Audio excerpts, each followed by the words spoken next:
Hello everyone, welcome to or welcome back to my channel. Today I'm going to discuss about system properties in signals and systems. Before getting into classification, we need to remember why is this classified under this category if some random signal is given, right? For that we require the system properties. In signals and systems there are mainly 6 properties which is very much sufficient for all the classification which is done further. So that is first is based on memory, that is static and dynamic. Second is based on causality. Third is based on invertibility. Fourth is based on linearity. And fifth is based on time invariance, whether the system is dependent on time or whether it is not dependent on time. And the sixth is based on stability. So today I'm going to discuss about linearity and time invariance. These two properties are very much required in exam point of view and also in further signals and system properties. So without wasting any time, let's get started with today's video. Second is linearity. We need to check whether the system is linear or not. So for that, I'll just give an example. If input depends completely on the output, then the system is called as linear. If we take some life example, like if I have some 1 rupees of chocolate, if I have 1 rupees, then I'll get some 2 chocolates. So if I have 10 rupees, then how many chocolates do I get? So x is equals to 20. So 20 chocolates I'll get, right? So this system is completely linear. So if I have some one quantity and for nth quantity also I can determine whether the system is whatever the value of the output is. So this system is called as linear system. This is a real life example. Considering signals and systems, I'll take one example. So also remember that linearity means it should follow superposition principle.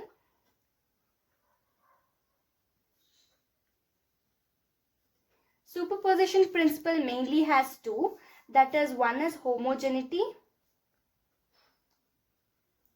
and second is additivity.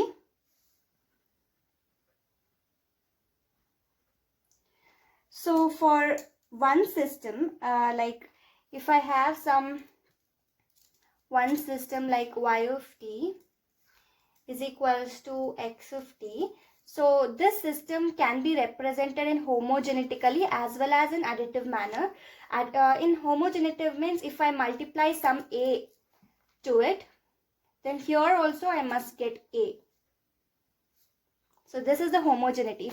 Whatever I multiply for the output, the same thing should be multiplied to the input as well.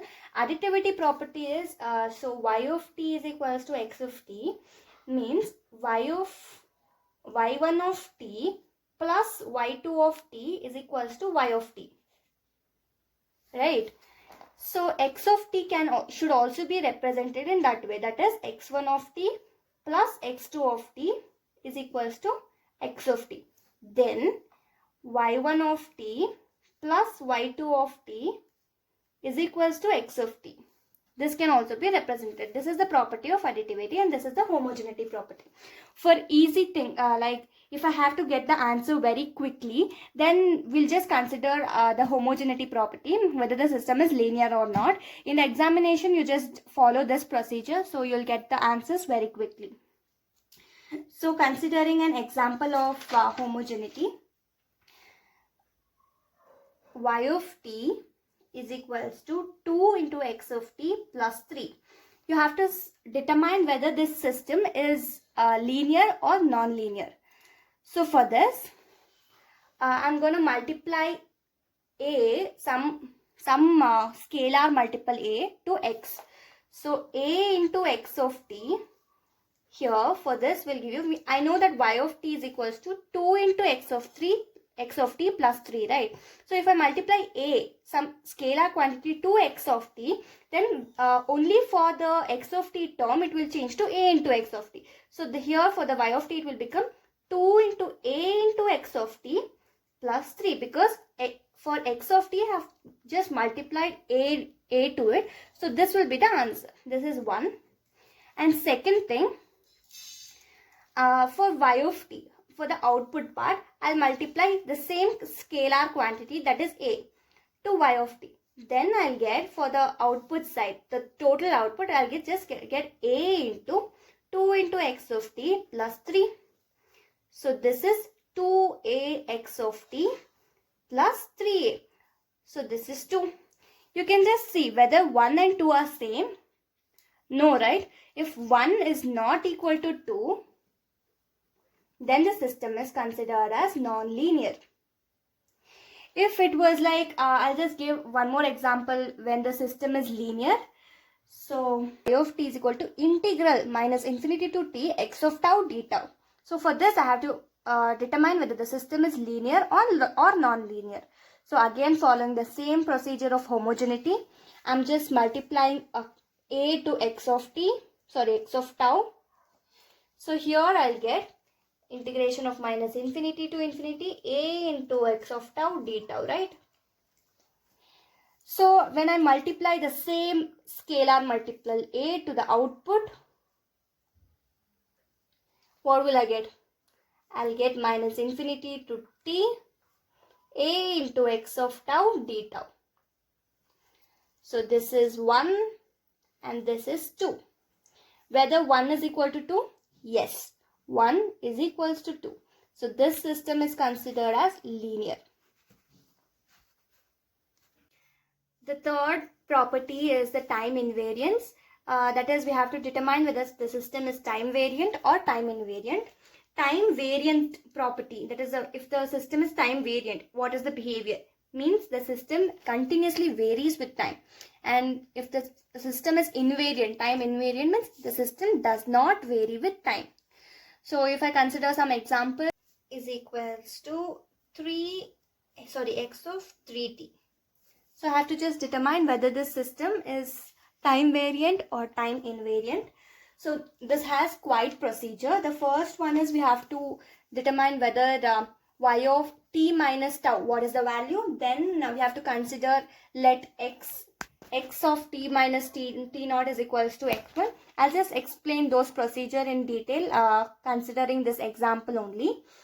So for this I have to do y of t minus t naught to determine whether the system is time invariant or time variant.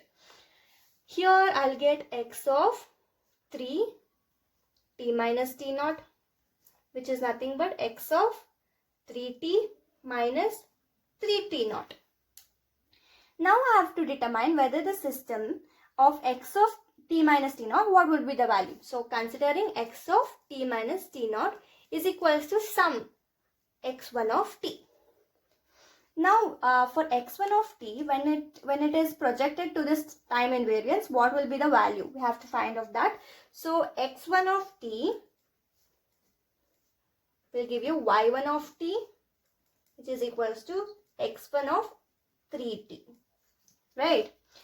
Next, we know that x1 of t is equals to x of t minus t naught, and x1 of 3t will be x of 3t minus t naught, because it only varies with t. It doesn't vary with t naught, x1, right? So it only varies with t, and it will be 3t. The next thing is, so hence we can just conclude that y1 of t is equals to x of 3t minus t naught. So what will we say? X of y of t minus t naught is x of 3t minus 3t naught. But here y1 of t, so considering this as 1 and this as 2, of course, clearly here 1 is not equal to 2. This implies that the system is time variant.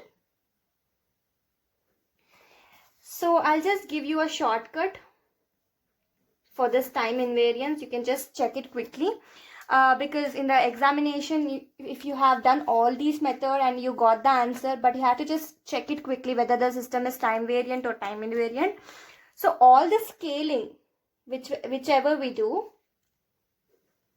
the scaling will be time invariant. Sorry, it will be time variant. And all the shifting which we do will be time invariant, because in shifting will if this is the signal -1 to 1, you're just gonna shift these quantities to whether right shift or left shift, but in time in the scaling we'll just compress it or we'll expand it. So there is a chances of we are gonna lose quantities or we are gonna gain quantities. So here this varies with time, so it is time variant, and in shifting it is time invariant. And also the integral, whichever